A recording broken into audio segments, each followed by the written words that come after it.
Sampai 5 anak domba dan pengikutnya yang ditebusnya. Dan aku melihat, sesungguhnya anak domba berdiri di Bukit Sion, dan bersama-sama dengan dia 144.000 orang, dan di dahi mereka tertulis namanya dan nama bapaknya.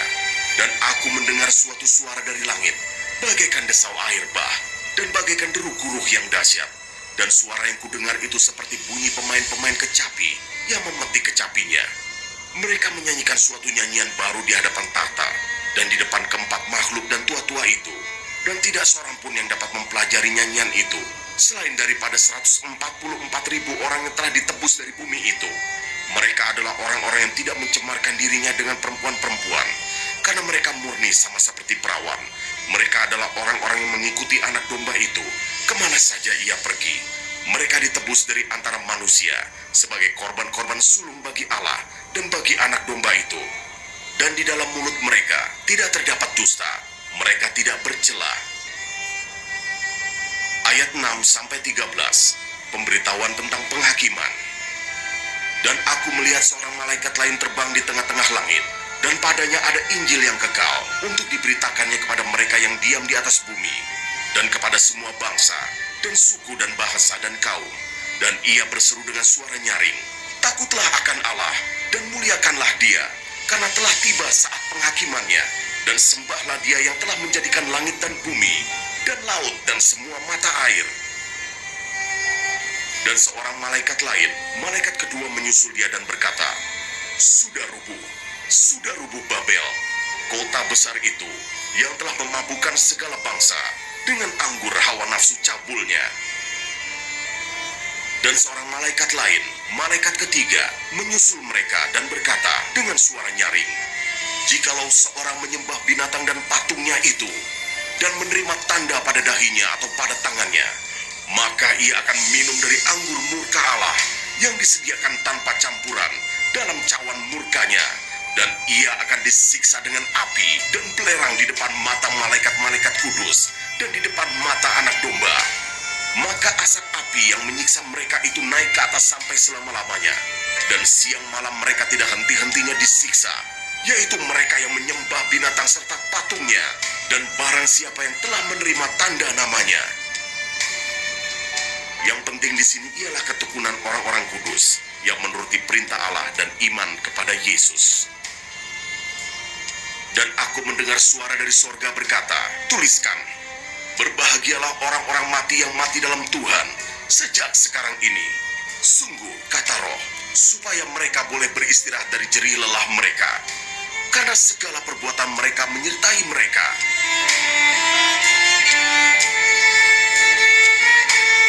Ayat 14-20, tuaian di bumi. Dan aku melihat, sesungguhnya ada suatu awan putih, dan di atas awan itu duduk seorang seperti anak manusia, dengan sebuah mahkota emas di atas kepalanya, dan sebilah sabit tajam di tangannya. Maka keluarlah seorang malaikat lain dari bait suci, dan ia berseru dengan suara nyaring kepada dia yang duduk di atas awan itu, "Ayunkanlah sabitmu itu, dan tuailah, karena sudah tiba saatnya untuk menuai, sebab tuaian di bumi sudah masak."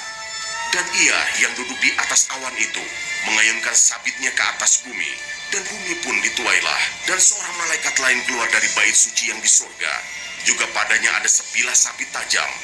Dan seorang malaikat lain datang dari mesbah, ia berkuasa atas api, dan ia berseru dengan suara nyaring kepada malaikat yang memegang sabit tajam itu. Katanya, "Ayunkanlah sabitmu yang tajam itu, dan potonglah buah-buah pohon anggur di bumi, karena buahnya sudah masak." Lalu malaikat itu mengayunkan sabitnya ke atas bumi, dan memotong buah pohon anggur di bumi, dan melemparkannya ke dalam kilangan besar, yaitu murka Allah. Dan buah-buah anggur itu dikilang di luar kota, dan dari kilangan itu mengalir darah, tingginya sampai ke kekang kuda, dan jauhnya 200 mil. Karena mereka telah menumpahkan darah orang-orang kudus dan para nabi, engkau juga telah memberi mereka minum darah. Hal itu wajar bagi mereka. Dan aku mendengar mesbah itu berkata, "Ya Tuhan Allah, yang Maha Kuasa, benar dan adil segala penghakimanmu." Dan malaikat yang keempat menumpahkan cawannya ke atas matahari, dan kepadanya diberi kuasa untuk menghanguskan manusia dengan api, dan manusia dihanguskan oleh panas api yang dahsyat. Dan mereka menghujat nama Allah yang berkuasa atas malapetaka itu, dan mereka tidak bertobat untuk memuliakan Dia. Dan malaikat yang kelima menumpahkan cawannya ke atas tahta binatang itu, dan kerajaannya menjadi gelap, dan mereka menggigit lidah mereka karena kesakitan, dan mereka menghujat Allah yang di surga karena kesakitan dan karena bisul mereka, tetapi mereka tidak bertobat dari perbuatan-perbuatan mereka. Dan malaikat yang keenam menumpahkan cawannya ke atas sungai yang besar, sungai Efrat, lalu keringlah airnya, supaya siaplah jalan bagi raja-raja yang datang dari sebelah timur. Dan aku melihat dari mulut naga, dan dari mulut binatang, dan dari mulut nabi palsu itu keluar 3 roh najis yang menyerupai katak. Itulah roh-roh setan yang mengadakan perbuatan-perbuatan ajaib, dan mereka pergi mendapatkan raja-raja di seluruh dunia untuk mengumpulkan mereka guna peperangan pada hari besar, yaitu hari Allah yang Maha Kuasa. Lihatlah, aku datang seperti pencuri. Berbahagialah dia yang berjaga-jaga dan yang memperhatikan pakaiannya, supaya ia jangan berjalan dengan telanjang dan jangan kelihatan kemaluannya. Lalu ia mengumpulkan mereka di tempat yang dalam bahasa Ibrani disebut Harmagedon. Dan malaikat yang ketujuh menumpahkan cawannya ke angkasa, dan dari dalam bait suci kedengaranlah suaranya yang nyaring dari tahta itu, katanya, "Sudah terlaksana." Maka memancarlah kilat, dan menderulah bunyi guruh, dan terjadilah gempa bumi yang dahsyat, seperti belum pernah terjadi sejak manusia ada di atas bumi. Begitu hebatnya gempa bumi itu. Lalu terbelahlah kota besar itu menjadi 3 bagian, dan runtuhlah kota-kota bangsa-bangsa yang tidak mengenal Allah. Maka teringatlah Allah akan Babel yang besar itu, untuk memberikan kepadanya cawan yang penuh dengan anggur kegeraman murkanya. Dan semua pulau hilang lenyap, dan tidak ditemukan lagi gunung-gunung. Dan hujan es besar seberat 100 pon jatuh dari langit menimpa manusia. Dan manusia menghujat Allah karena malapetaka hujan es itu, sebab malapetaka itu sangat dahsyat.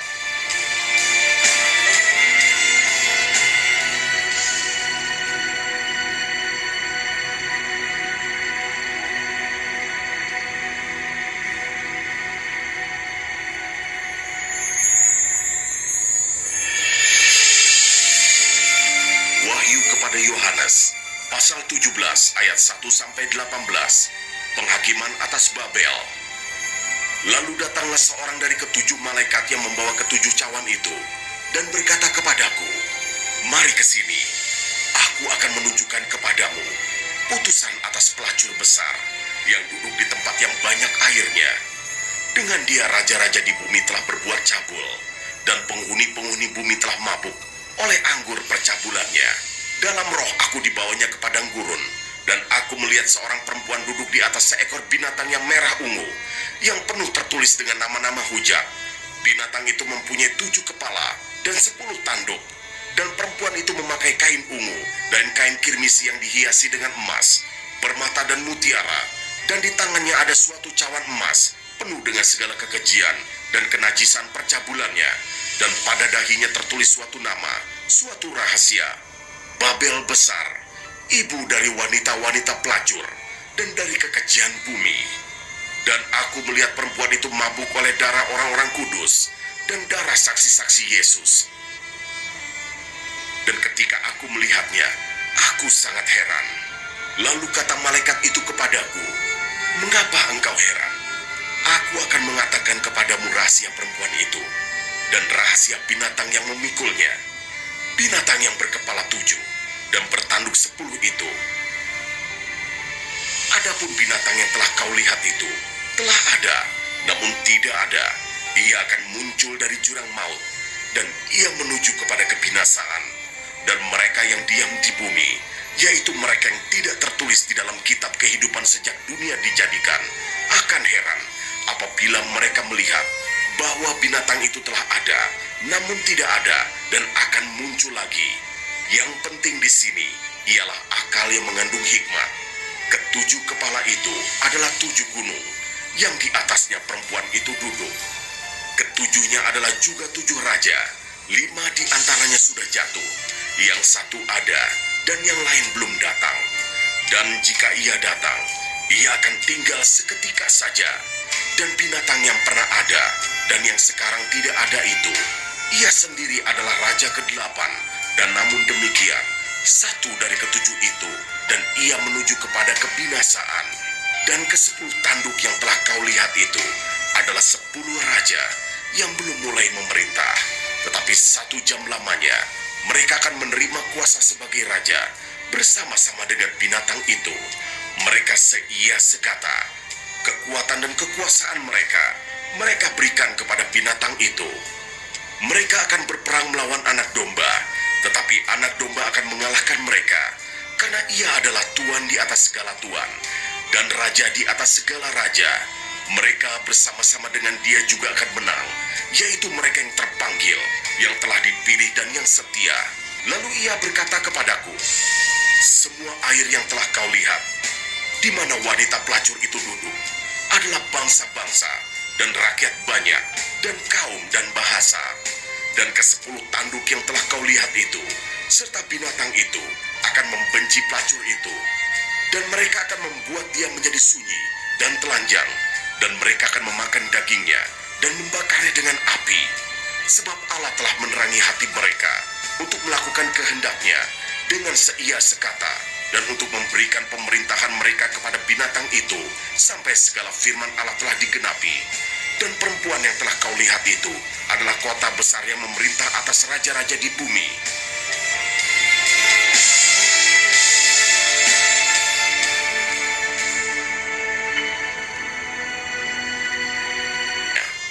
Balaskanlah kepadanya, sama seperti dia juga membalaskan, dan berikanlah kepadanya 2 kali lipat menurut pekerjaannya. Campurkanlah baginya 2 kali lipat di dalam cawan pencampurannya. Berikanlah kepadanya siksaan dan perkabungan, sebanyak kemuliaan dan kemewahan yang telah ia nikmati. Sebab ia berkata di dalam hatinya, aku bertahta seperti ratu, aku bukan janda, dan aku tidak akan pernah berkabung. Sebab itu segala malapetakannya akan datang dalam 1 hari, yaitu sampar dan perkabungan dan kelaparan, dan ia akan dibakar dengan api, karena Tuhan Allah yang menghakimi dia adalah kuat. Dan raja-raja di bumi yang telah berbuat cabul dan hidup dalam kelimpahan dengan dia akan menangisi dan meratapinya. Apabila mereka melihat asap api yang membakarnya, mereka akan berdiri jauh-jauh karena takut akan siksaannya, dan mereka akan berkata, celaka, celaka engkau hai kota yang besar, Babel hai kota yang kuat, sebab dalam 1 jam saja sudah berlangsung penghakimanmu. Dan pedagang-pedagang di bumi menangis dan berkabung karena dia, sebab tidak ada orang lagi yang membeli barang-barang mereka, yaitu barang-barang dagangan dari emas dan perak, permata dan mutiara, dari lenan di dalammu, dan suara kilangan tidak akan kedengaran lagi di dalammu, dan cahaya lampu tidak akan bersinar lagi di dalammu, dan suara mempelai laki-laki dan pengantin perempuan tidak akan kedengaran lagi di dalammu, karena pedagang-pedagangmu adalah pembesar-pembesar di bumi. Oleh ilmu sihirmu semua bangsa disesatkan, dan di dalamnya terdapat darah nabi-nabi dan orang-orang kudus, dan darah semua orang yang dibunuh di bumi, ya, untuk menyembah dia. Tetapi ia berkata kepadaku, janganlah berbuat demikian. Aku adalah hamba, sama dengan engkau dan saudara-saudaramu yang memiliki kesaksian Yesus. Sembahlah Allah, karena kesaksian Yesus adalah roh nubuat.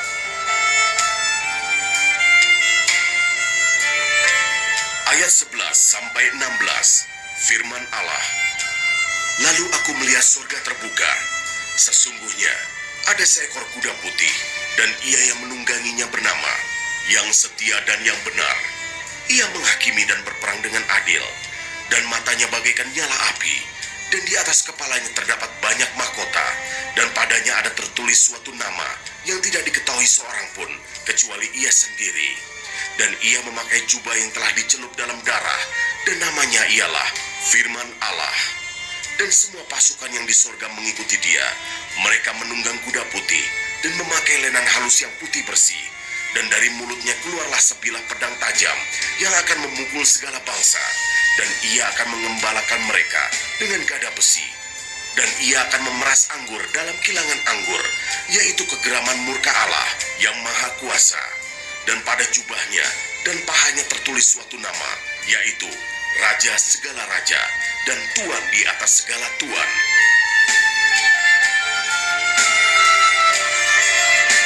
Ayat 17-21. Binatang serta nabinya dikalahkan. Lalu aku melihat seorang malaikat berdiri di dalam matahari, dan ia berseru dengan suara nyaring kepada semua burung yang terbang di tengah langit. Katanya, marilah ke sini dan berkumpullah untuk turut dalam perjamuan Allah, perjamuan yang besar, supaya kamu makan daging semua raja, dan daging semua panglima, dan daging semua pahlawan, dan daging semua kuda, dan daging semua penunggangnya, dan daging semua orang, baik yang merdeka maupun hamba, baik yang kecil maupun yang besar. Dan aku melihat binatang itu, dan raja-raja di bumi serta tentara-tentara mereka telah berkumpul untuk melakukan peperangan melawan penunggang kuda itu dan tentaranya. Maka tertangkaplah binatang itu, dan bersama-sama dengan dia nabi palsu, yang telah mengadakan tanda-tanda di depan matanya, dan dengan demikian ia menyesatkan mereka yang telah menerima tanda dari binatang itu, dan yang telah menyembah patungnya.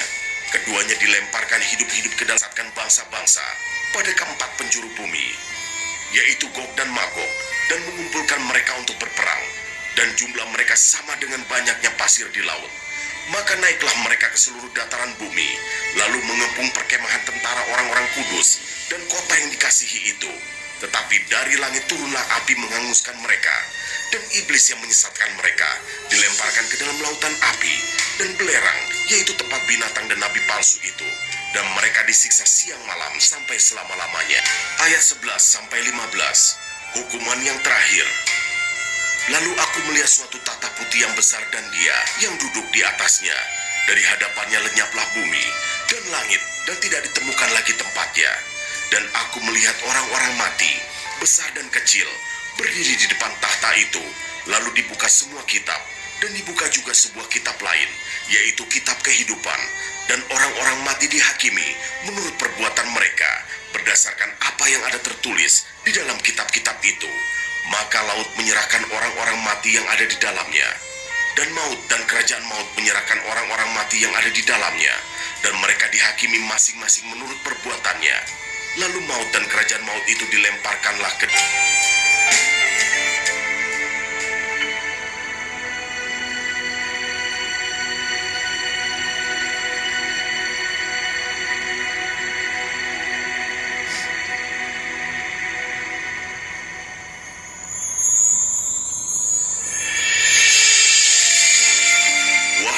Yohanes pasal 21 ayat 1-8.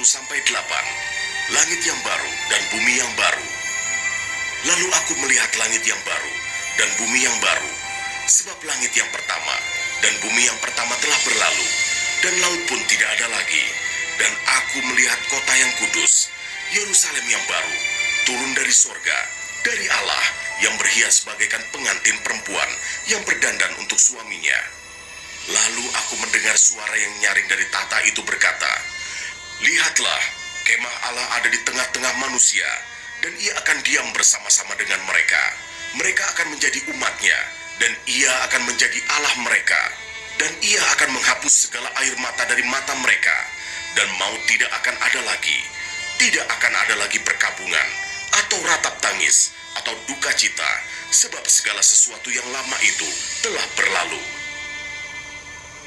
Ia yang duduk di atas tahta itu berkata, lihatlah, aku menjadikan segala sesuatu baru. Dan firman-Nya, tuliskanlah, karena segala perkataan ini adalah tepat dan benar. Firman-Nya lagi kepadaku, semuanya telah terjadi. Aku adalah Alfa dan Omega, yang awal dan yang akhir. Orang yang haus akan kuberi minum dengan cuma-cuma dari mata air kehidupan. Barang siapa menang, ia akan memperoleh semuanya ini.